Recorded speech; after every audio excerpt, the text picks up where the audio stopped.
तो जी hello my YouTube family, एक और नए दिन की शुरुआत हो गई है और स्वागत है आप सभी का एक और नई व्लॉग में। तो जी अभी सुबह के बज रहे हैं एग्जैक्ट 9:15 और मैं उठाऊंगा मुश्किल से आधा घंटे पहले। तो भाई आज का सीन कुछ ऐसा है कि आज है 19 अप्रैल और आज बाबा केदार की डोली निकलेगी उखीमठ से और गुप्तकाशी के लिए, और फिर जो है धीरे धीरे ऐसे जो है छोटे छोटे पड़ाव जहाँ पर डोली रुकती है, रुकते रुकते हुए फिर पहुंचेगी 22 तारीख को केदारनाथ धाम में। तो जी अब सीन कुछ ऐसा है कि मैंने इस बार सोचा था कि मैं इस डोली यात्रा में सम्मिलित होऊंगा, बट दो चीज़ें जो है गलत हो गई।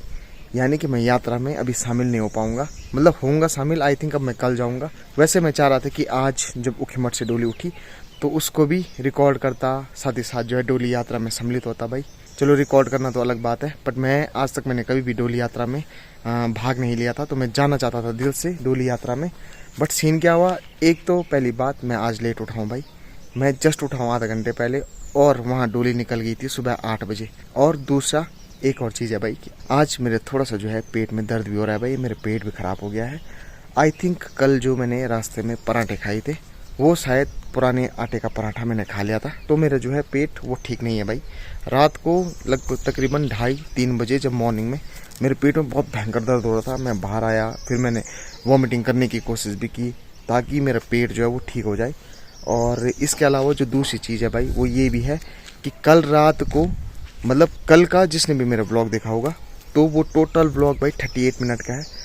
तो कल का ब्लॉग बहुत ही ज़्यादा लंबा था और कल सुबह मैं देहरादून से निकला था, उसके बाद यहाँ पर अपने नागेंद्र मेले में सम्मिलित हुआ। तो मैं इतना ज़्यादा थक गया था ना, मुझे लगा था कि मैं रात को 11 बजे तक ही वीडियो एडिट कर दूंगा, बट मैं कर नहीं पाया। मेरे को वीडियो एडिट करते करते रात के 12:30 हो गया था। फिर जा करके मैं तकरीबन 1:15-1:30 बजे सोया। उसके बाद फिर 2-3 बजे मेरी नींद टूट गई क्योंकि पेट में हल्का हल्का दर्द होने लग गया था। तो फिर जा करके मैं सोया हूँगा सुबह 4:15 बजे के आसपास। फिर भी मैंने ये सोचा था कि तकरीबन 7 बजे उठ करके फटाफट से अपना बैग पैक करूँगा और निकल जाऊँगा भाई केदारनाथ के लिए।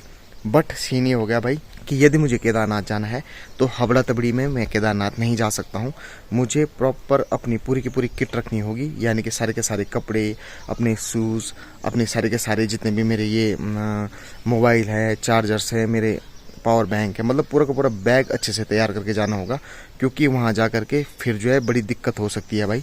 और बाकी सुनने में भी आ रहा है कि इस बार जो है केदारनाथ में अभी तक भी प्रशासन ने व्यवस्था अच्छे से नहीं की है, तो इसलिए जो है मैं रिस्क नहीं लेना चाहता भाई। तो आज क्या है कि मेनली ये होगा कि मेरे को थोड़ा पेट में थोड़ा सा दिक्कत महसूस हो रही है, तो मैं डोली की शोभा यात्रा में सम्मिलित होने नहीं गया भाई।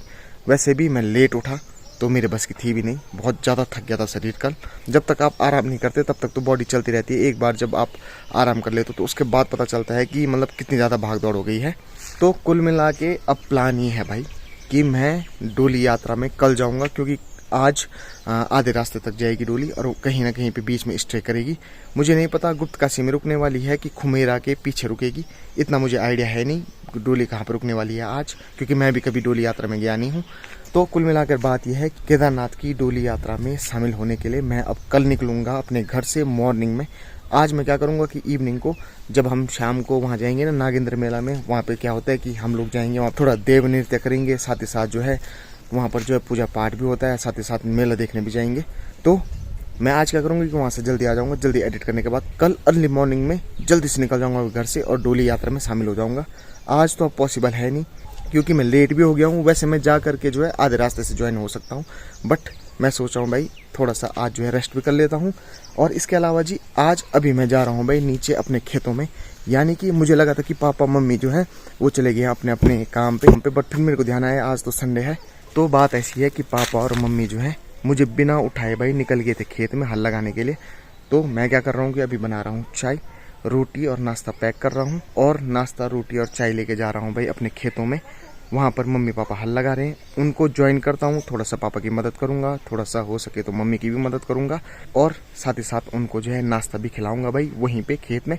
तो चलिए जी अभी मैं जा रहा हूँ खेत की ओर। और आज का इंट्रो थोड़ा लंबा हो गया, बट कोई बात नहीं, आप समझ जाना भाई क्या सिचुएशन है। बाकी जी हेलो दोस्तों, आप सभी को मेरे प्रणाम, स्वागत है आपका 365 डे डेली व्लॉगिंग के डे 139 यानी कि 139वें दिन में। तो चलिए जी करते हैं आज के इस खूबसूरत से दिन की शुरुआत उत्तराखंड के खूबसूरत से गांव कपड़िया से और देखते हैं मेरा आज का ये दिन कैसा रहने वाला है। तो जी थर्मस पे चाय, रोटी और सब्जी मैंने रखी है भाई अपने पास, और अब मैं निकल रहा हूँ भाई खेतों के लिए।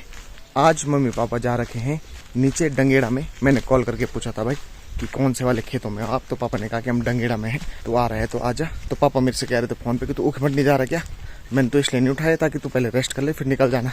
तो फिर मैंने पापा को बोला कि पापा मुझे सुबह 5 बजे निकलना था, वहाँ 8 बजे से पहले पहले पहुंचकर डोली के दर्शन करने थे और डोली के साथ निकलना था फिर मंदिर से गुप्तकाशी के लिए। तो पापा ने कहा कोई नहीं कल चले जाना। तो अब पापा के मुंह से भी जब बात निकल गई है कि कल निकल जाना, तो अब मैं जो है कल ही हूँ भाई डोली यात्रा में शामिल। बाकी जी अभी मैं जा रहा हूँ खेत की ओर, ये लेके जाता हूँ सामान और लगाते हैं भाई हल।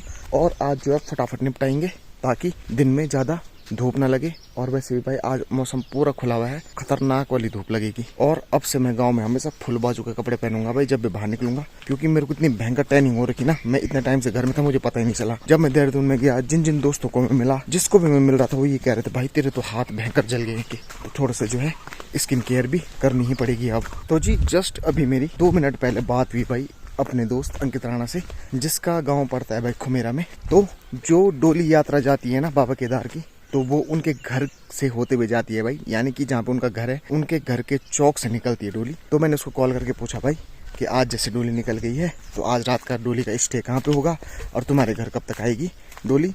तो अंकित ने बताया भाई कि आज दिन में हमारे घर में आ जाएगी डोली और आज रात को रुकेगी डोली सीधे रामबाड़ा में। तो मैं क्या सोच रहा हूँ कल जो है सुबह सुबह अर्ली मॉर्निंग निकलूंगा और सीधे जाऊंगा रामबाड़ा में अपनी बाइक पार्क करूंगा और उसके बाद वहीं से डोली के साथ निकल जाऊंगा भाई सीधे केदारनाथ के लिए। तो चलो ये भी एक अच्छा रास्ता मिल गया है भाई। तो ऊपर वाले की कृपा है, बाबा केदार की कृपा है भाई कि अपने आप सारा का सारा रास्ता निकल के आ रहा है भाई। तो जी अभी घर से मैं आ गया हूँ अपने डंगेड़े वाले खेत में। यहाँ पर पापा ने 1, 2 और 3 खेत हल लगा दिए हैं। वहाँ पर माँ जो है जो बड़ा बड़ा कबाड़ है उसको छटनी कर रही है भाई। बाकी यहाँ पर पापा खड़े हैं भाई मशीन लेकर के, और मशीन भी ठीक ठाक चल रही है। बाकी जी मशीन की भी अब सर्विस करानी पड़ेगी। तो देखते हैं भाई जैसे ये हल कंप्लीट हो जाएगा तो अगले 10 या 12 दिन के अंदर अंदर इसको भी सर्विस पे दे देंगे भाई मशीन को। बाकी जी जिस कंपनी की हमारी मशीन है भाई CAM यानी कि कैम कंपनी का पावर वीडर मशीन है हमारी। तो सीन ऐसा है कि इस मशीन की डिलीवरी यहाँ पे नहीं होती, ना ही इसका कोई इंजीनियर यहाँ पे अवेलेबल है। बहुत साल पहले यानी कि तकरीबन 10-11 साल पहले पापा ने एक इंजीनियर मुजफ्फरनगर से बुलाए थे। तो वो जब आए थे ना तो उस टाइम पे मेरे जो बड़े भाई जी हैं विवेक राणा जी और मैंने मिल करके फोटोज और वीडियोस बनाई थी भाई कि कैसे वो मशीन को खोल रहे हैं। तो आज भी उन फोटोज और वीडियोस को देखकर ही हम खुद से मशीन की सर्विस करते हैं। बस दिक्कत ये है भाई कि इस बार जो है एक बार और इंजन इसका क्लीन होना है। तो आज तक पिछले 13 सालों में हमारी मशीन का इंजन केवल एक ही बार क्लियर हुआ था, वो भी हुआ था सन 2016 या 17 में। उसके बाद अब दोबारा से जाकर के पूरे के पूरे इंजन को क्लीन करना पड़ेगा भाई। तो इसलिए जो है इसको ले जाना पड़ेगा मैकेनिक के ही पास। और अभी हाल फिलहाल में मेरे घर से तकरीबन 20-25 किलोमीटर दूर एक सर्विस सेंटर खुला है। हालांकि वो हमारी मशीन का सर्विस सेंटर नहीं है, बट वहाँ पर जो मैकेनिक हैं उनको पावर वीडर की काफ़ी नॉलेज रहती है, तो उनके पास लेकर के जाएंगे हम। वैसे तो इंजन हम भी खोल सकते हैं, बट इंजन को सील पैक करने के लिए जो सील आती है ना उसको हम नहीं लगा पाएंगे भाई, क्योंकि वो एक टेक्निकल बंदा ही लगा सकता है या ऐसा व्यक्ति लगा सकता है जिसको उस मशीन का पूरा नॉलेज हो। तो कुल मिला करके उनके पास लेकर के जाएंगे हम अपनी इस हल्की मशीन को सर्विस करवाने के लिए। बाकी जी 3 खेत तो लगा दिए गए हैं। बाकी जी अब जो है उधर कुराले पे लगाना है खेत, और बाकी एक ये वाला खेत भी हल लगाना है भाई। तो पहले तो 1-2 खेत और हल लगा लेते हैं, उसके बाद आराम से बैठ करके करेंगे नाश्ता और फिर बाकी बचे हुए खेत पे हल लगाएंगे और फिर निकल जाएंगे दिन के टाइम पे घर के लिए।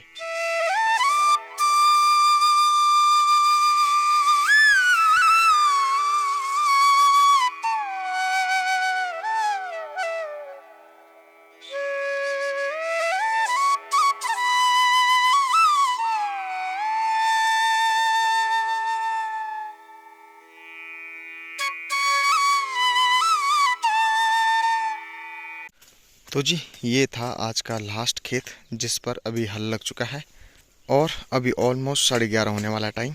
तो बस यहाँ पर जो है माँ साइड में इसको बोला दे रही है भाई यहाँ से, ताकि जो अगर बारिश का पानी वानी हो तो वो साइड ही साइड जो है इसकी निकासी अलग से हो जाए भाई।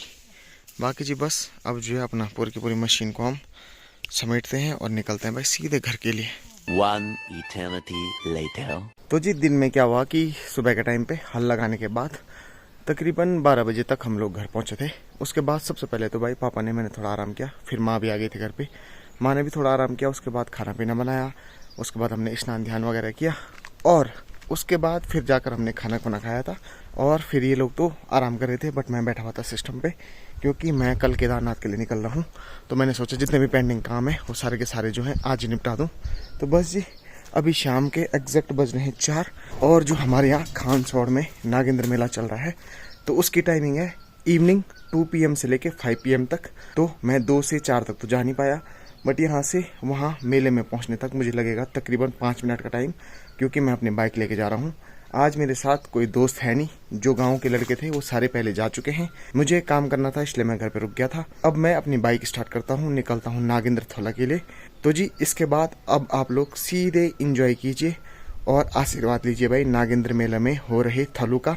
तो जी आज संडे भी है और काफ़ी सारी गाड़ियाँ जो है खानसौड़ जो मैदान है उसके नीचे वाली रोड पर खड़ी हैं भाई। यहाँ पर इतनी सारी बाइक एंड स्कूटी लगी हुई हैं। यहाँ कार है और उस साइड से भी पूरी कार ही कार लगी हुई है भाई। तो उधर है कार की पार्किंग, इधर है बाइक्स की पार्किंग। तो जी मैं भी निकल चुका हूँ पैदल पैदल खानसौड़ की ओर, और ज़्यादा नहीं, बस 2 मिनट का रास्ता है भाई नीचे रोड से। और जो लोग पहाड़ी हैं उनको तो 1 मिनट भी नहीं लगेगा भाई। तो बस पहुँचने वाला हूँ मैं खानसौड़ में। तो जी अभी मैं आ गया हूँ खानसौड़ में और यहाँ पर जो है थल्लू चल रहा है भाई। चारों डोली और छड़ी जो है एक साथ नाच रही है भाई। 2 घंडियाल की डोली, 1 नागजा की डोली और 1 नगेले की डोली और 1 नागजा की छड़ी। तो ये सब जो है एक साथ अभी नृत्य कर रही है भाई सामने पे। बाकी आज दूसरा दिन है तो थोड़ा सा भीड़ भाड़ ज़्यादा है भाई कल के मुताबिक। यहाँ पर भी लोग बैठे हुए हैं, इधर चल रहा है भाई बीच में देव नृत्य और इधर भी काफ़ी सारे लोग बैठे हुए हैं भाई। तो कुछ इस तरीके से जो है दूसरा दिवस का आयोजन चल रहा है भाई। तो अब आप लोग भी इंजॉय कीजिए भाई आज के देव नृत्य के ये वीडियो क्लिप्स।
जी सब परिवार उपस्थित है। आपका भी मेला समिति की ओर से बहुत बहुत स्वागत एवं हार्दिक अभिनंदन। और आपके द्वारा हमें 1100 रुपया जो सहयोग राशि दी गई है, मैं आपके आराध्य देवों से प्रार्थना करूंगा कि सदैव आपके घर में सुख शांति बनी रहे।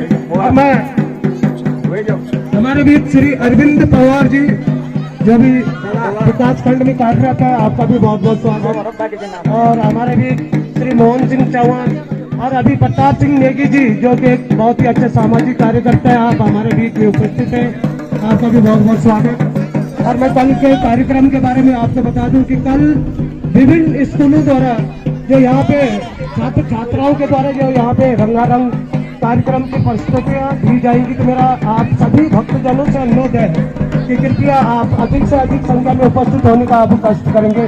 और यदि कोई किसी गांव की महिला मंगल द्वारा जो यहाँ पे भजन कीर्तन का जो कार्यक्रम भी अगर करना चाहे तो आपको भी समय दिया जाएगा। तो मेरा अनुरोध है कि कल तो जी इवनिंग के ठीक 5 बज रहे हैं और इस समय की सिचुएशन कुछ ऐसी है भाई कि जो थल्लू था आज के दिन का वो समाप्त हो चुका है। बाकी सारे के सारे लोग जो हैं वो घर की ओर निकल चुके हैं भाई। आप देख भी रहे होंगे मैदान के इस ओर ज़्यादा लोग नहीं हैं, उस ओर ज़्यादा लोग हैं क्योंकि वहीं से रास्ता है भाई। तो लोग जो है वहाँ से घर के लिए निकल रहे हैं। और बस कल मैं आया था, आज भी मैं आया हूँ और बाकी के 3 दिन मैं यहाँ पर उपस्थित नहीं रहूँगा भाई, क्योंकि कल मैं जा रहा हूँ केदारनाथ। और मॉर्निंग में मैं निकलूँगा सुबह 5 बजे यहाँ से निकलूँगा। तकरीबन 7 बजे तक मैं फाटा पहुँच जाऊँगा और फाटा से मैं डोली के साथ मॉर्निंग में लगूँगा रास्ते और केदारनाथ तक। तो जी कल का तो मेरा सफ़र जो है केदारनाथ की पंचमुखी डोली के साथ होने वाला है। बाकी जी आगे यहाँ का थल्लू मैं अपने चैनल पर नहीं दिखा पाऊँगा भाई, बट कोई बात नहीं, आपको केदारनाथ यात्रा देखने को मिलेगी। तो जी खानसौर से तो मैं घर आ चुका हूँ भाई और अभी बज रहे हैं शाम के 5:30। मैं आज सीधे मार्केट से घर ही आया भाई। और घर आने का रीज़न ये भी था कि मुझे कल के लिए पैकिंग भी करनी है। और जैसे कि मैंने सुबह की क्लिप में भी बोला था कि केदारनाथ जाना है, तो मतलब बहुत सारे लोग जो हैं बहुत लाइटली लेते हैं इस बात को कि चलो यार ट्रैकिंग है तो है, उसके बाद वहाँ रुकना ही तो है। भाई साहब वहाँ का जो टेम्परेचर जाता है ना रात को, बस क्या ही बताऊँ। मतलब जो लोग वहाँ पे 6 महीने रहते हैं ना, उनकी भी हालत टाइट रहती है वहाँ पे। तो हम लोग जो केवल 3-4 दिन के लिए जाएंगे उनकी तो क्या ही हालत होगी भाई। और चलो मैं तो फिर भी पहाड़ में हूँ, मेरा गाँव भी ठंडे इलाके में है, बांझ के जंगल के बीच में मेरा गाँव है, तो हमको ठंड की आदत है। भाई साहब जो नीचे से लोग आते हैं ना, क्योंकि मेरे को लास्ट टाइम की बात याद है जब मैं केदारनाथ में गया था, तो वहाँ पर मुझे एक बंगाली कपल मिला था और 2 भाई साहब मिले थे पुणे से। तो वो कह रहे थे कि यार जब हमने ट्रैकिंग स्टार्ट की ना तो बहुत जोश था, और जैसे हमने 2 किलोमीटर कंप्लीट किया तो भाई साहब उसके बाद हमारी हालत ख़राब हो गई थी। और फिर जो हमने सारे जैकेट वैकेट जो है नीचे ही छोड़ दिए, क्योंकि उनका ट्रैकिंग करते हुए गर्मी हुई होगी। जब वो ऊपर केदारनाथ में पहुँचे, जब उन्होंने वहाँ पे आधा घंटा रेस्ट किया, उसके बाद उनको पता चला कि भाई साहब यहाँ का टेम्परेचर इतना डाउन है कि यहाँ पे एटलीस्ट 2 जो है इनर वियर और 2 जैकेट्स पहन के रखनी पड़ती हैं। तो भाई ये वाली सिचुएशन मेरे साथ ना हो। मैं तो खैर फिर भी पहले से ही प्रिपेयर्ड हूँ भाई, तो जैसा भी होगा मैं तो आराम से वहाँ का मौसम संभाल लूँगा, मुझे टेंशन उस बात का नहीं है। मेरे माइंड में बस इस समय एक ही इशू चल रहा है कि कल सुबह जल्द से जल्द जो है मुझे डोली पकड़नी है, क्योंकि मेरा एक सपना था कि मैं डोली के साथ ही मंदिर में जा करके, यानी कि मेन केदारनाथ मंदिर प्रांगण में एंटर करूं, तो वो मुझे पूरा करना है भाई। बाकी जी सीन कुछ ऐसा भी है कि यदि आने वाले टाइम में 2-3 दिन मेरी वीडियोज़ ना आए तो प्लीज़ आप लोग ये मत समझिएगा कि 365 डे चैलेंज जो है वो बीच में ब्रेक हो गया। और ऐसा बोलकर मैं खुद को भी तसल्ली दिला रहा हूँ, क्योंकि मैं तो ब्लॉग बनाता रहूँगा ना। बात है अपलोड ना होने की, क्योंकि जहाँ तक मैंने अभी तक सुना है, और मैंने केदारनाथ भी कॉल करवाया था अपने एक दोस्त के थ्रू, तो वो कह रहे हैं कि वहाँ पे सारे के सारे कैंप में अभी तक लाइट नहीं पहुँची है और बहुत ही बड़ी दिक्कत हो रही है वहाँ पे चार्जिंग की। तो अगर मैं वहाँ पे गया और लेट्स सपोज जैसे थोड़ा बहुत वहाँ पे नेटवर्क अवेलेबल है, यानी कि वहाँ पे 5G तो नहीं चलेगा बट 4G जो है अच्छा खासा स्पीड दे रहा है वहाँ पे, तो अगर लाइट नहीं रही तो मैं वीडियो एडिट करके अपलोड नहीं कर पाऊँगा भाई। तो हो सकता है कि 2-3 दिन वीडियोज़ ना आए। तो प्लीज़ जो भी लोग अभी इस वीडियो को देख रहे हैं, अगर 2-3 दिन ब्लॉग नहीं आएंगे तो आप समझ जाना भाई कि मैं केदारनाथ में ही फंसा हुआ हूँ इन द सेंस कि वहीं रुका हुआ हूँ। वैसे तो मैंने खुद का रजिस्ट्रेशन भी करा दिया है, हालांकि मैं रुद्रप्रयाग डिस्ट्रिक्ट से ही हूँ, मुझे ज़रूरत है नहीं रजिस्ट्रेशन कराने की, बट फिर भी मैंने करा दिया भाई। एक जो है प्रिकॉशन वाली बात है और बैकअप वाली बात है भाई, क्योंकि अगर मैं केदारनाथ जा रहा हूँ तो प्रशासन को भी पता रहना चाहिए कि वहाँ मेरा रिकॉर्ड होना चाहिए कि मैं केदारनाथ गया हूँ। बाकी जी बस अब सीन ऐसा है कि इस समय मैं तैयारी करूंगा केदारनाथ जाने के लिए, अपना बैग पैक करूंगा और आज का ब्लॉग यहीं पे समाप्त करते हैं भाई। तो जी आज की इस वीडियो में इतना ही। उम्मीद है कि आपको वीडियो पसंद आया होगा। अगर वीडियो अच्छा लगा हो तो इस वीडियो को लाइक करना, शेयर करना, चैनल को सब्सक्राइब करना। मिलते हैं जी नेक्स्ट डे पे नेक्स्ट ब्लॉग के साथ, तब तक के लिए bye bye, take care and thank you so much for watching this blog. और भाई आने वाले व्लॉग्स में आपको केदारनाथ के दर्शन करवाने वाला हूं मैं। तो प्लीज़ सब्सक्राइब कीजिए चैनल को और ज़्यादा से ज़्यादा लोगों को शेयर कीजिए ताकि वो लोग भी 2026 में केदार बाबा के दर्शन मेरी वीडियोस के थ्रू कर पाएँ।